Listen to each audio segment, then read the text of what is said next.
Hey everyone, it's Rebecca Undum, your Groove Finder, and today we're going to talk about kind of a touchy, hot button subject. I'm stepping into this because I think it's important, and I've had some recent conversations with friends of mine that seem to have the same struggle with this. So I'm hoping that this will just spark some dialogue. Today we're going to talk about bullying. Now, I'm going to preface this by saying that this has nothing to do with anything specific. There's not a specific story that's sparking this in my mind, but it's just kind of constant. I'll just tell you, today I took my 4.5-year-old to our public library, to the book fair, and I saw right on the middle of one of their round tables in the library, there was it's like a non-bullying policy, like it was like a little handbook. I didn't pick it up and look at it. But it just reminded me that this video, it's time. So first of all, I just want to say that, bullying is something that I believe is real. Okay. And I believe that it's something that has been happening for a really, really, really long time. On the other hand, my concern about this is that my concern is about our children. It's so hard because I try to be sensitive to people, and I try to be empathetic, and I think compassionate. But I'm afraid that we are victimizing or allowing our children to be victims. We're keeping them in a state of victimization when we aren't having specific conversations about how to handle jerk kids in a class. Okay, so a couple things on the bully. I only want to talk about the bullies themselves for a second because I hear all the time on Facebook. I mean, in Facebook, Lord, just stop watching it or stop going out there, except this is probably where you found this video, so maybe hang out. I don't know. I hear all the time that teachers are bullying students.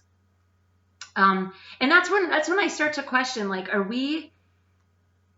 we just saying that every difficult thing that someone might say, every bit of criticism, every jerk comment, because that's the thing, kids are mean. At times, and I'm not proud of this, but there were times when I was growing up that I was mean. I was mean to people, and it always brings tears to my eyes because I have so much shame over it. It's just terrible. But I don't believe that I grew up to be an asshole adult. I learned and I grew and I changed. Now, I hope beyond all hope that I didn't actually permanently scar any children. Okay. But my fear is that we're allowing our children to be permanently scarred because of our reaction to what's just typical kid behavior. Okay? I'm afraid that every time our kids, someone's mean to them or someone leaves them out or someone says something really awful, we're they're being bullied, and then we run to the school and we say, "School, fix it." Or, the teacher says something that's not particularly kind and we say the teachers are bullying our kids. When we do that, I mean, really think of bigger picture than just the school system, because school is tough. Kids, the reason I was a jerk is because I just wanted to fit in. And it's easier to go with the flow and do what everyone else is doing than to stand up and do something else. And that's a tough lesson to learn. But the whole idea is that our kids are going to leave the petri dish of school, where they're in this environment where they have to be there and all of that, and they're going to become adults. And they're going to go out into the world. They're still going to encounter jerks in the real world. And you can say, yeah, but they're not going to be their teachers. But they might be their boss, or they might be a coworker. They might be somebody that they can't necessarily just dismiss so easily. And they're going to have strategies in place for how they're going to deal with difficult people. My work professionally, we deal with a lot of strategies around communication and people skills, and it's all about how to deal with negative people.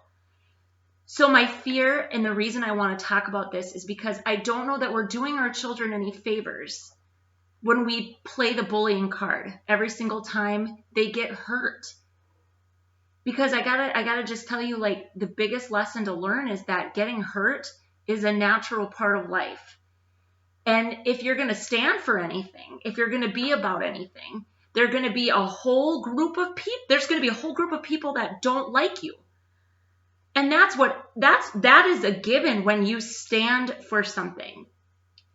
So here's what I would like to propose that we start talking to our kids about. First of all, I want my children to know that their value isn't about what they do or who they hang out with or that they're my children. You know whose child they are that gives them their value? Oh, I could cry. They're God's child.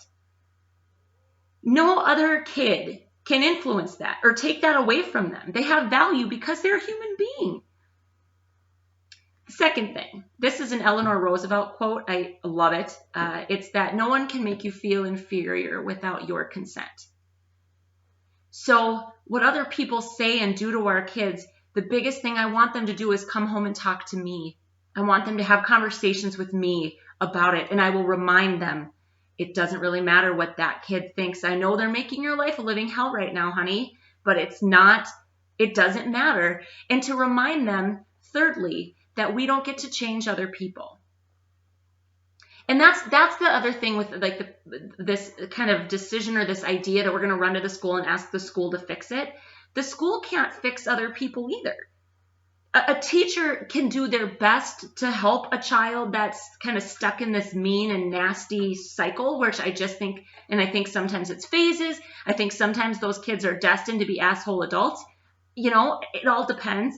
But saying to a teacher, like, intervene and fix it, they can't fix that other child any more than your child can fix that other child.